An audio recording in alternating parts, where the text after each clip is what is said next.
Well, hello guys, how is it going? This is Tina with Plan a Little Farm Life, and today we're going to dive into updating a little bit in our garden planner, my garden planner. And I will talk about the pollinator garden that I started a little bit and how I went about planning it, and that it's very simple. So if you don't have my printables, they are on Etsy. Excuse me. My printables are on Etsy. And so this is what I mainly work out of. So there's my to-do list in my canning, and that this is my canning log.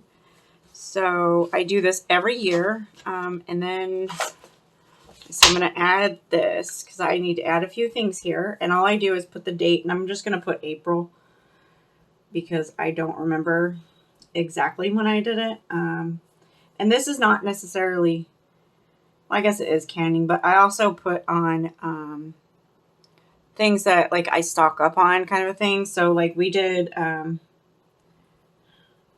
pepperoni packages, and I did 6 of those. And I will just leave this blank here. So also in April, I did dandelion syrup. And we use this as like a sweetener. You can add it to your tea. You can add it to whatever. You can even pour it. We've even put it over, if you thicken it up enough, you can put it over pancakes and waffles and things like that. I've even put it in honey or in yogurt. Sorry, I've put it in yogurt, and it tastes kind of like a sweet honey, a light floral honey. So I did 14 pints of that. And I'm hoping that will last about 1.5 to 2 years. Hopefully this month when I do things, I can get back on track with logging them down daily or when I do them. So I'm going to flip through. Okay, so I have also high graduate here this year and a bunch of crazy. So I have not done my inventory like I normally do over spring break. I figure it's going to wait till June or July at this point. We are doing quite fine with what we have, and I'm working out of our pantries and freezers, so I'm just like, oh, you guys, it's crazy. It's overwhelming to try and get everything done on a year like this year. So, okay, so I'm going to show you. I have inventory sheets like this, and they'll say pantry for the freezer. They'll say dry goods, herbs, things like that. So I have them broken up into quarters. So if you do it 4 times a year, then you should have a really good idea of what you have stored and work with what you have stored. Stock up, okay? Stock up so you don't have to shop so often. You can shop just the sales. But this way you can look and go, oh, okay, so we are, let me get you something that, okay, so some of our store-bought. So I have a store-bought one as well and home canned. So I'm going to say like mustard. We had 9 at the beginning of the year. Now, when I go to do it again, I'll probably put it in quarter 3 because that's when it will be there, and that will tell me that there was a longer span of time to do this. But when we go back, if I have like 2 or 3, I know that I need, say 6 or 7 of them for 6 months. And so if you shop every 6 months, if you find a really good deal and you're wondering how many to get to last you a year, this will help you. And you don't need these exact sheets if you want to do it with just a notebook and a piece of paper and pen, whatever. But just some method to keeping track of what you have and how much you use will give you a good idea on how much to stock up on when you find those good deals. So, okay, so I have not, we've been planting the garden. I have not done this, and this will not really get done until most, if not all, of the garden is planted, because this is more of a record of what we did that year. So we can figure out like, oh, when was the last time the potatoes were in this spot? Then I can look back and figure that out. And then I have this because I'm going to redo my herb garden. So this, if you have not seen a previous video that I will put up in a card, this is my herbs and seeds shopping list. And these are the ones we ordered, when we ordered them, and when we received them. I did not put in some of the other seeds that I probably should have. So I need to update that, and it'll take a little while to do that. So I'm not going to sit here and bore you with that. Garden tools, we bought the blades. And those were, and we also bought the mower pulley, because we had to fix our mower. Amazon. Both of them are on Amazon. And then we got a push mower. And I'm just going to log it down here so I can figure out when we got it. That was, we got it this last weekend, so May of 2024. And it was a estate sale that we got it. We needed a new mower because our old mower, push mower, was almost 20 years old, and it finally just died to the point we couldn't fix it. And we didn't need it, but it was something nice to have because we have our riding mower for the property, because we have a significant, like acreage. So we need the riding mower. And then we have an old-fashioned cutting push wheelie mower. I can't think of it. I will try to put a picture up here somewhere so you can see what I'm talking about. We have one of those that worked really well on tough to fit areas where the riding mower can't get to, and especially like next to the fencing. But a push mower, a motorized push mower, is a huge help. So we didn't necessarily need it, but it was something we wanted, and we didn't want to have to put a whole lot of money into it. So we waited, and we were at an estate sale, and my husband had gone the day before and told me about it, so we went back. They had the push mower priced at $75, which, okay, I think it's a Pullman. Don't get me wrong. Don't quote me. But it starts with a P. I don't know what it is, but it's supposed to be a really good mower. Well, we went back on the second day, and we were there close to the time they were closing, and they were trying to just get rid of stuff for the family. And so we bargained them, and my husband offered $20 because he's like, it doesn't start, right? So $20. So he got it for $20, changed the fuel, dumped out the old fuel and put in new fuel, and it runs perfectly fine. So we got really lucky, and we got a really good deal. So hopefully this one will last us I don't know, maybe 10 years. I don't know how old it is, so I don't know. But the lady apparently didn't use it too often. She used it like we are, around the edges and the garden by the fencing. So that is how we got that great deal. And got really lucky.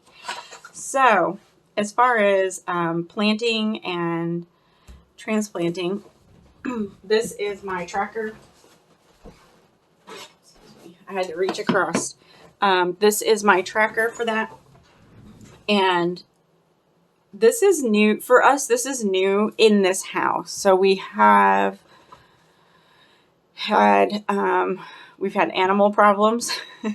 We've had humidity problems. We've had sunlight problems and that. And it's just a matter, this is the year that I am figuring to work out the major kinks in our system.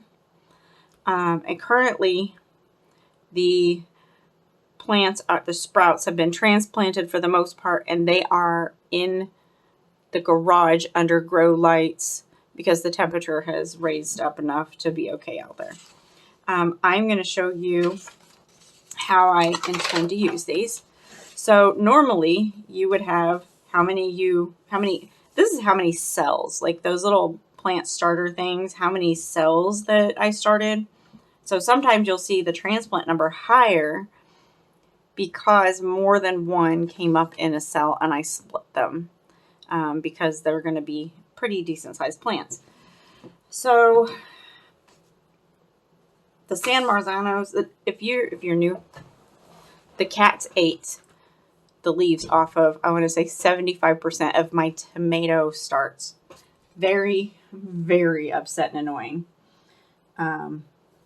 So that one's going to be a 0 because we have no San Marzanos in the seed starts in the indoor. We have our outdoor hotbed, and we've got that started. And I haven't gone and taken inventory yet about what's like come up and stuff, but apparently we have a lot of lettuce coming up. So as far as the mountain fresh, give me a second to figure this out. So 3 divided by 9, that's going to be 33%. Some of these are going to be really low because these are the tomatoes. So I have 2 divided by 6, and that's again 33. Don't come at me. My brain is a little scrambled. I was in the car driving for about 8 hours yesterday, and we had to go to a town that turned, last time I had been there, regular roads and stuff. Now is nothing but roundabouts, and these people don't slow down. So if you don't know where you're going, you're just at the mercy of everyone. So 133% on that one. So this one, the hot peppers, Thai hot peppers, that's 150%. So yeah, it was a little nerve-wracking. And then, so I drove down to the appointment. We went to, of course, when we're out in the city, we need to go to the stores. And so we went to some stores, and that was just the maneuverability. The traveling was just very trying. So that, and then I drove home. I drove home and dropped off my daughter, and then I drove another 45 minutes to a team dinner senior night for my son. So I had all that driving, and then I had to drive back home, of course. So by the time I got home, I was a little exhausted, and I'm feeling the effects still today. So if you can see, I'm just going through and doing the math to find out the percentage. And this will help me in future years in doing what I did, knowing what I did.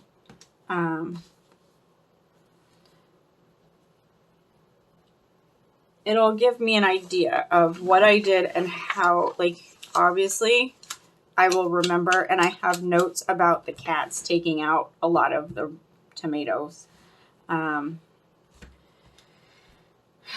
Some of it was we had gotten to fix the cat problem. We went, because we had the grow lights and we had the shelving units and stuff, but to keep the cats out, we were trying everything we could, but we wanted to know that they were protected and I didn't have to babysit the plants. So we got a little indoor greenhouse. And so that was working out really good for a while until it got too humid in there. And we didn't really have a way to vent the plants. And so some of them were oversaturated and kind of wilted and died that way. So again, this is a learning curve year. I'm just doing this because I don't know the percentage. So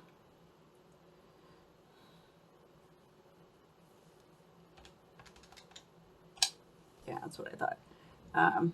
My poor brain, I'm telling you. I have not transferred the oregano and the basil. I don't know if any of it's going to transfer. because it kind of died in the wilting process.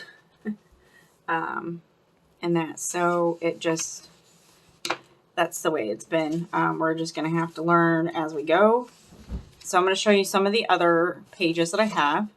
So I have harvest logs, and we have the decorated, and then I have some simple minimalist pages in my listings on Etsy. So there's harvest logs, and then there's like a fertilizer tracker. So you can put the plant, like the, say I did the tomatoes. So I put tomatoes, and I'd put what fertilizer I used and the date. So you can keep track if you're fertilizing different things at different times. This will help you keep track of that. And then I have a year in review. So to list successes, to list failures, and then plan out your future changes. Because every year is different, and every year we learn. So we want to work on that. And then I haven't done this because I just got this new system going this winter. So seasonal tasks. And so like I can put down what needs to be done and what I can do. So like you always have a running list of things that need to be done for your gardens, your plants, whatever. And this can include indoor plants too. So don't forget to water and fertilize your indoor plants that may flourish in the off season. But this way you can make a list of items and things that need to be done and then check them off. So I will show you what I've done in the past. I don't have it updated yet in my current planner. But as far as the monthly goes, I've just been writing down the high and the low, and I've been trying to write down whether it was sunny, cloudy, rainy, and that type of thing. And then, so this is my January to-do list. It's very simple, okay? I'm not like going overboard. I just took a page that I designed and I've changed it up since then, but make a list to do.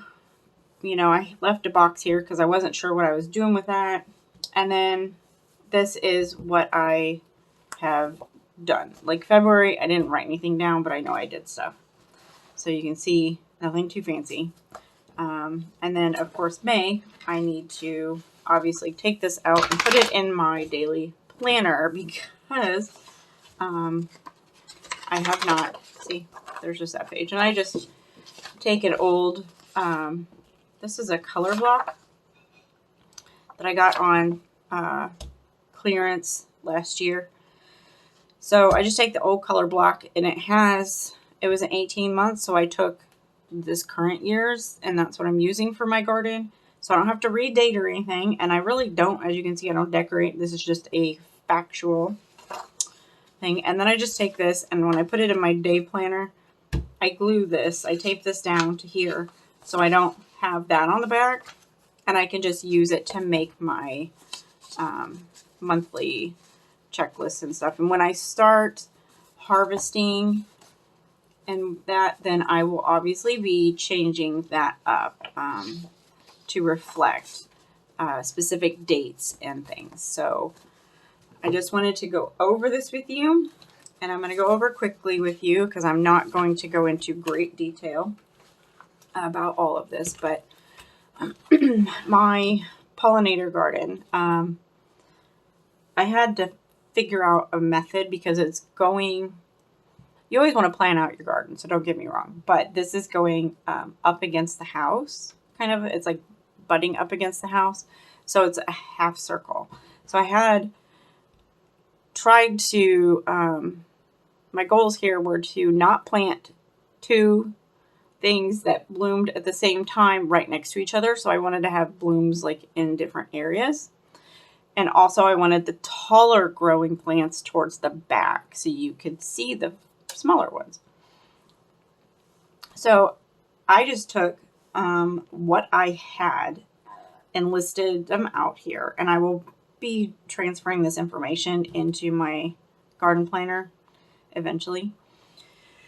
So I put the plant and the flower, and then I put, I didn't know if I was going to have any annuals, so I just wanted to make sure that if I needed to replant then I knew what I would need to replant and what I didn't for the following years.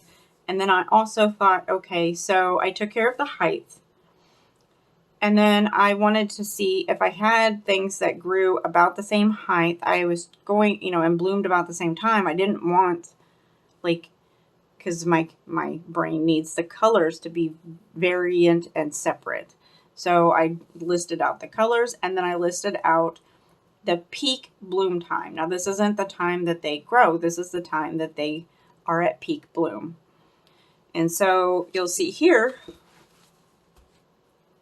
very rudimentary. And so I had, I'll show you this one. So this is what I started out with. And this is what I took outside with me. This is what I started out with. And so I put the plants' names here where I wanted them. I have a downspout that sticks out here.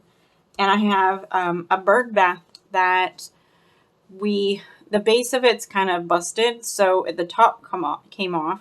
It comes off. So we took the top and I just wedged it into the dirt.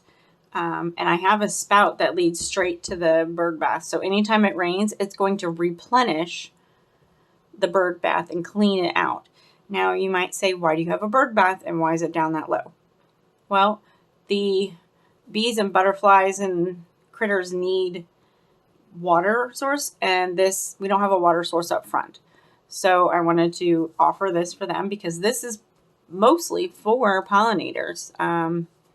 For the birds, but for the bees and the butterflies and the insects and stuff that will help with pollination and basically control of things. So some of these are not only for the pollinators, but I put enough in there that I could harvest. So like the echinacea, calendula, the bee balm, and the feverfew, I put enough in there that I can harvest some and leave some. So I kind of planned that out, and to help me, I have a fly in here. To help me out, I kind of made sure that I put, when their peak time was, so that this fly is going to drive me nuts, so that I didn't have them like all together. And then I put, I have my sedum plants that are along the outside. And they are, if you don't know what a sedum is, they're called the forever plants. So this was what I took outside just to be more simplistic. And I will tell you, I planted probably what happened to be the windiest dang day of the month. So it was very challenging. But hopefully this will come up and I will be able to take you outside and show you updates on it when it starts sprouting. Right now it is rainy, windy, and dreary, and we had 80 degrees yesterday and I think 80 degrees the day before. And today I think our high is like 55. So the weather is still a little crazy. But that is it for now for my garden and home preservation planner, I guess you'd call it. So I hope this helped you. I hope that if you needed some ideas on how to keep track of things, if you need clarification on any of these, let me know in the comments below. I can do my best to help you out. And happy gardening for the 2024 year. I will see you on the next video. Thanks for watching.